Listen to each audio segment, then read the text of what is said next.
What's up, fam? My name's Kiahonfire and welcome back to New World. Today I'm sharing my icebreaker build with you. This is going to be using the Hatchet and Ice Magic in this actual gear set, and I've got some suggested pieces of gear to go with it when this comes to full release. So I've been having a play with this website. It's called newworldfans.com, and I've been playing with their build editor and it's been absolutely brilliant. I've been finding out like a bunch of things and I'm like, oh hey, this is actually a really decent build and all of that.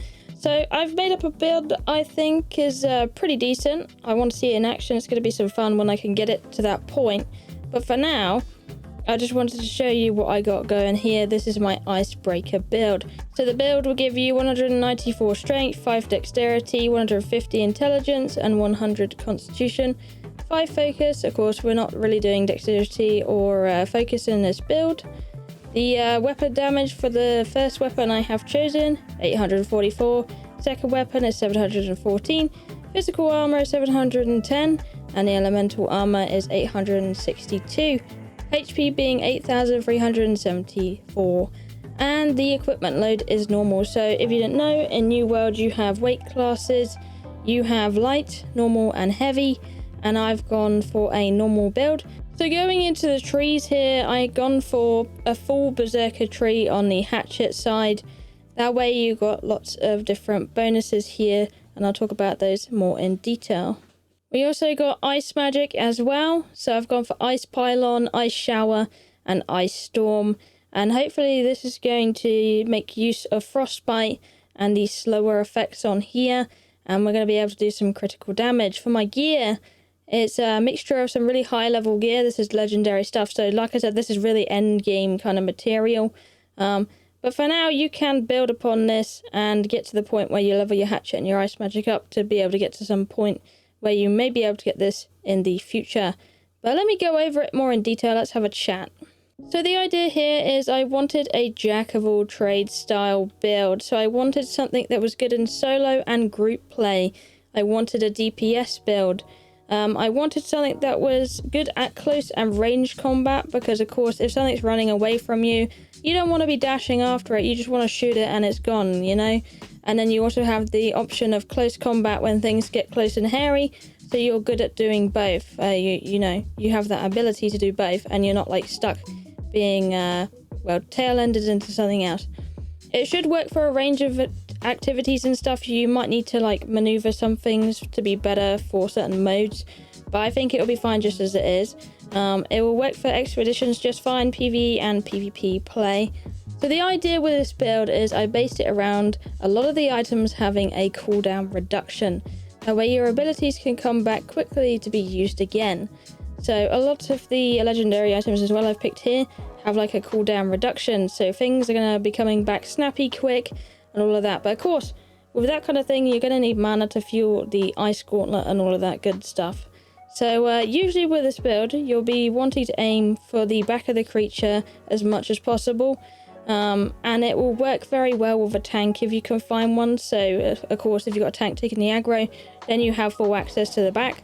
So it's going to be handy in a group that way. If not, then you have the liberty of backing off and hitting with the ice gauntlet to let you wins and reposition on the target if you don't have that luxury. On this build, I've put the Oath of Abiogenesis, and this has a ability called Siphoning. It also has Brilliant as well, which is going to be key in this as well. So it's a good jewel to have for the build, or if you can get something that does something similar, then that's going to help also. So Siphoning should help with some of the mana costs. Then you have Brilliant and Refreshing Toast to be able to quickly next some of your mana potions down if you need it.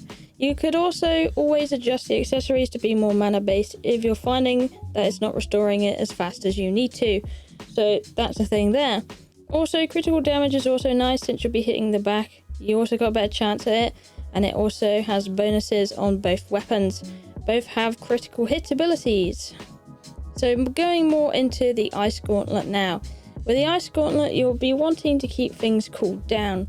All abilities enable you to have a frost area buff, which means if your target is in the radius, you can make use of the critical frost perk, which means you'll get a 20% chance in critical damage. Works for frostbitten enemies also. You can pop your ice storm or your ice shower down on the enemy, hit them with a heavy attack, freeze them, and then go in with the Hatchet. I was also torn between Pylon and Entombed. Both are really good, and they should work really well with the build, so it's totally up to you on this one, which one you want to decide on. But I do like the Pylon for that constant damage being done. Then you can also use it for PvP purposes. You can have it up, constantly shooting the target. Although Entombed is also great and probably would be better for expeditions, because you have that mana regen, and if things get a little spicy in that expedition where you could just pop it up and you'll be invulnerable for a little bit. So that's up to you to choose what you prefer in that one, and I think I'll be experimenting with it a little bit more to see what I prefer in practice.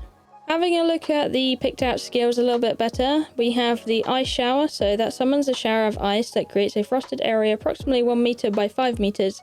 Enemies that enter the ice shower will be stricken with a powerful frostbite. Frostbite roots for 1 second, blocking, sprinting, and dodging. Slow speeds by 50% and will remain on the target for 3 seconds after exiting the ice shower. Ice shower has a lifetime of 4 seconds. Cost of 25 mana, cooldown with 20 seconds. Of course, with some of our build, that will be a lot less, and the mana cost also can go down in some places. Then with that one, I ended up putting all 3 of their abilities into it. So I got Enduring Shower, which makes it increased to 7 seconds of lifetime. Quick Shower, all the showers, you know. Any ally, including yourself, will get a 25% speed boost for 2 seconds when entering the ice shower. So you're helping out your teammates. And then the Frostbite applies Rend to target, reducing defense by 10%. So that's nice and useful. And we also got the Defiant Freeze. So casting an ice ability creates a ice hardened layer, granting 20% fortify for 2 seconds. So that's useful. Then you have your Ice Pylon. We all know what that does. You got ice projectiles coming out of that one. Very useful. We have the increased damage for it with slow targets by 10%. And then Empowered Frost, so regain 3 mana for each spell cast while in the frosted area.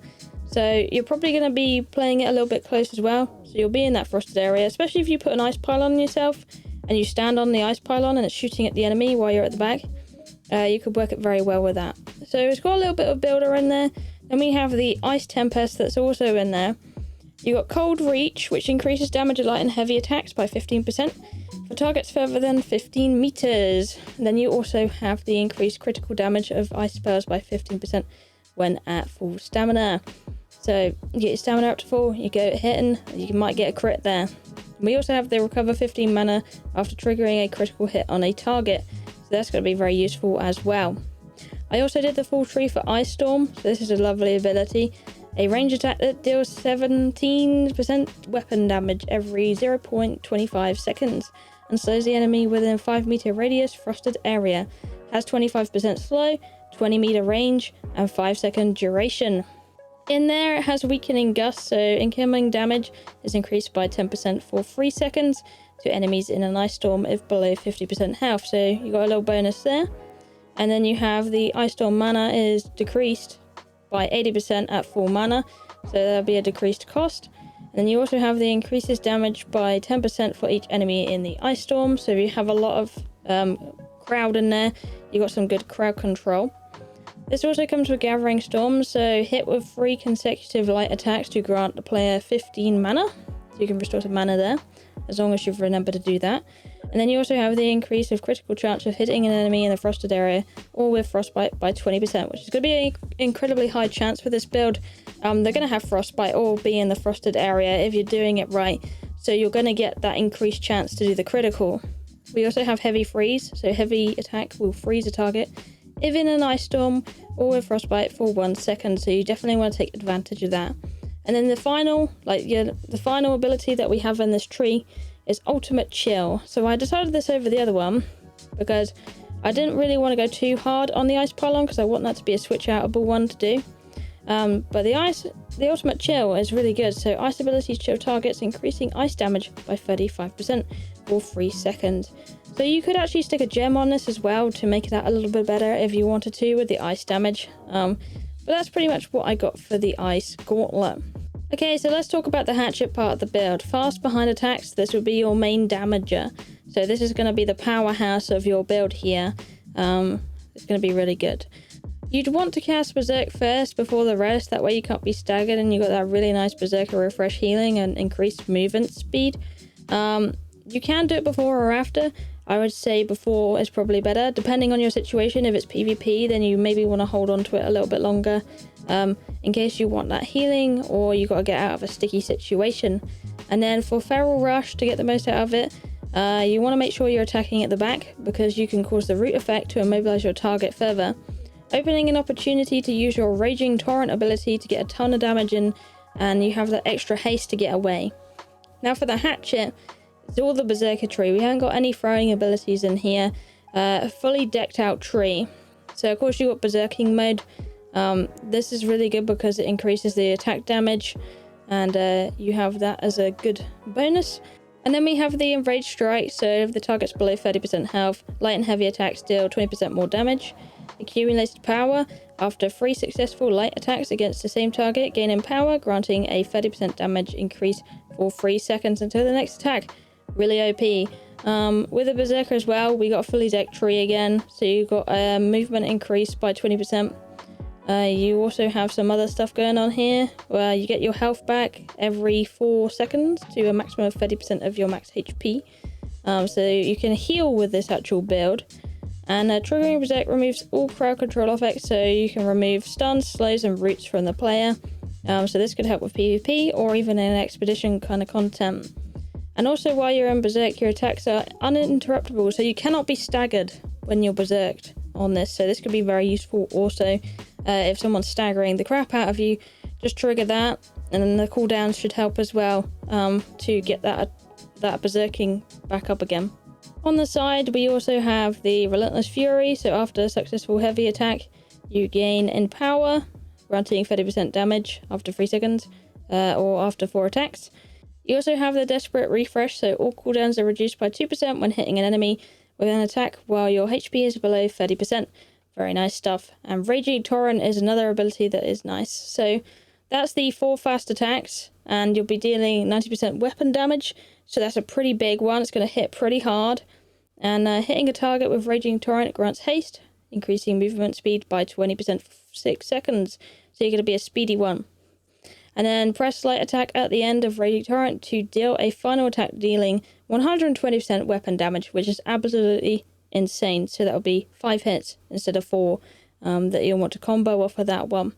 You also got Against All Odds, which is nice, and Feral Rush, a sprinting melee attack that causes a player to leap forward, hitting twice. First hit deals 115% damage, and the second deals 130% weapon damage.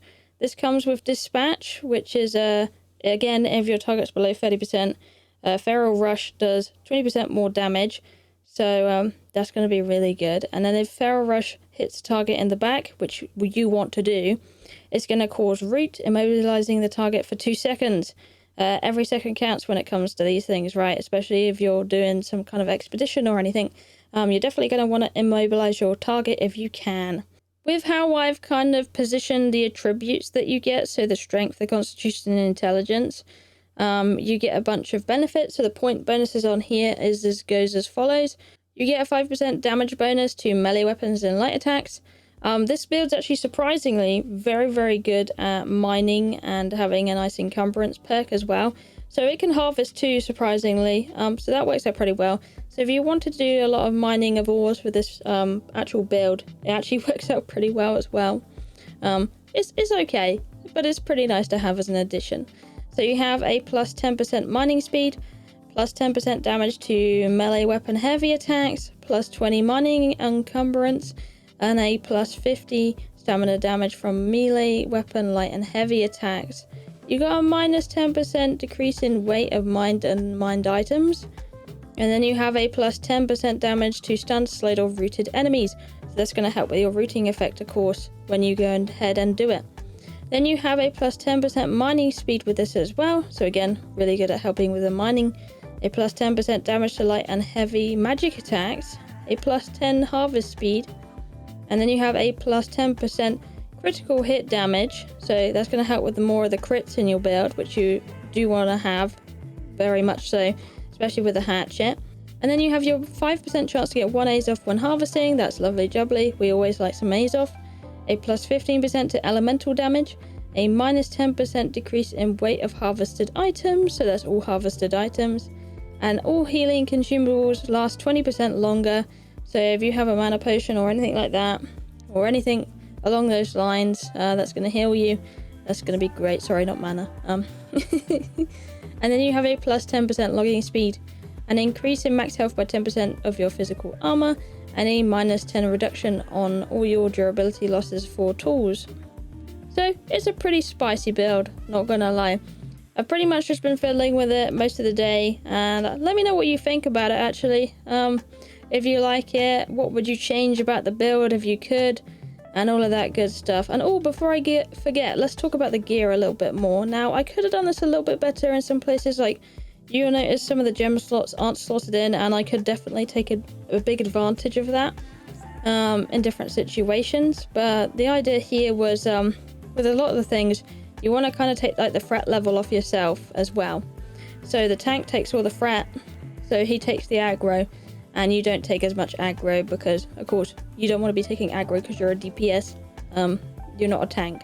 So with the axe, I quite like this axe because you got like a nice amount of strength. I would have gone for more of something like here, the spell sword, where you get the more strength and intelligence in here. But I ended up going with soldier, so you got that plus 30 strength into your build. You got an empty gem socket. You got Keen Berserk, which increases your crit chance by 13.7% one the amount of HP while berserking. Sturdy is quite nice as well because you take 9.5% less stamina damage while blocking. Not necessarily that you need blocking at all, but it's quite handy to have either way. You also got light and heavy attacks deal 9.5% more damage as well, so that's quite nice. You'll be dealing quite a bit of corruption. There were some other axes I did look at that I quite liked, but for this one, I just thought that will do. I also slotted in Empower 4 gem, sorry, not 5. And that has a 50% damage as compared to Arcane. Now the reason I wanted to slot one of these in is because with some of the dungeons when it comes up to the higher level, they're actually weak to Arcane. So I kind of like the idea of that. And I also seen with a lot of these that they don't actually resist Arcane. None of them do actually. So having Arcane could be quite useful in some of these expeditions and dungeons, I thought. So it's pretty nice having that as well. I've been checking them out in detail on this nice website as well with World Forge. Been comparing off of that as well. And of course you can look at the weapon types as well. And you're very good against Corrupted with Arcane because they're weak against it. And some of these other things, I suppose you could switch the crystals around to help with the weak to fact, but none of them really resist the Arcane, so I thought that was quite a nice idea. For our Ice Gauntlet, I settled with Frost Grasp because I quite like the idea of this. It's got a nice boost to intelligence. We have the plus 12% damage against targets with an active crowd control status effect, so that's nice. I also really like the Unending 4, so this should be very useful with our build. Frost effects remain on the enemies after 2 seconds after exiting Ice Storm. So that's going to be very handy. You also have the Chain Ice, so basic hits trigger a ice chain that bounces between closed targets, which has a 2-second cooldown. I really like chains. They've been really nice when I've been doing expeditions before, so this is quite nice. And again, you've got that crowd control element to it as well. And then you have the important part about this is you have the plus 11.2% critical damage. So this is what makes this very nice as well. You've got some nice critical damage multipliers and the ice to help with. There's also a shield I popped in here, not that you're really going to need the shield, but I thought I'd stick it in anyway because it's going to give you the extra strength and intelligence anyway, and you're going to want that. So yep, that's in there. And this one was a really nice shield that I did pick out as well. Not really too important to talk about it though. Of course, like I said, you can edit these kind of items that you get as long as you kind of get in the stuff you need. Has a lot of leeway. As you can see, I couldn't really get it to this 4th perk on strength, but if I could, I might have to play with it around a little bit more with some of the gear. I might be able to get it there, but you have like this whole yellow bar nearly to kind of have leeway on this kind of build. So you could skimp out on some of the amounts of intelligence and whatever else you get from these weapons and armor, and still be able to max out on what you need to max out on, as long as you're making sure you don't pick up any unnecessary things like focus and dexterity, because we don't need items with that kind of build on our build. We also got some nice armor as well in here. I was mostly going for, of course, the cooldown. And then you have the intelligence, constitution, and of course you've got some nice extras in here as well. That's going to help out all throughout here. I don't really have too much to say about this stuff, apart from, you know, it just all of this pretty much has cooldowns. And you also have some help with things being less effective on you as well. So that's what that is. However, the accessories are more of a talking point with this one, I find. I did slot in a calming 4 gem, so you generate minus 10% less fret. I might put some more of those gems in because that's going to be handy for our DPS build. I also have the reduces max cooldowns by 2.8%, so it's gonna, my cooldowns are going to be so low. You also have divine, which I quite liked. You have a gain of 9.5% more health from all incoming healing effects. So it's going to be great in group activities. And then you have Purify, which I also really liked. So when you're hit while below 50% health, you lose all your debuffs. So that is a really nice one right there. And then we have Doom's Chance Earring. So very nice, you got extra strength on this one. You absorb more physical damage. You have regenerating, so you actually regenerate health. So you 0.5 health every second. If you need mana potions, you have a nice cooldown, minus 28% faster on the cooldown. And then you have a reduced max cooldowns by minus 2.8 again on this one. And then we have the Oath of Abone Genesis. This one's an important one that you're going to want in this build. Perhaps you could switch around some more of the accessories to allow more mana in there. But this one's nice. You have a siphoning effect in here. So you're gaining 2.8% mana on hit. Very nice, 10-second cooldown. You also have more of a mana cap, more max mana, 9.5% plus. And you do have a little bit of nature damage in there as well. Which I know some things are weak to, and some things aren't really. So that's going to be on and off there. But it's pretty decent. But yeah, that's my build. Let me know what you think. I'm going to pop a link in the description down below to my build that I've posted on this website. Let me know what you change or whatever. It's going to be like a very high level kind of build for this. And I'm probably going to try and rock it unless I find something else that I'm interested in. I just keep playing around on this website with different builds. It's been quite fun. But anyway, thanks for watching. I love you and I'll see you in the next one. Bye bye.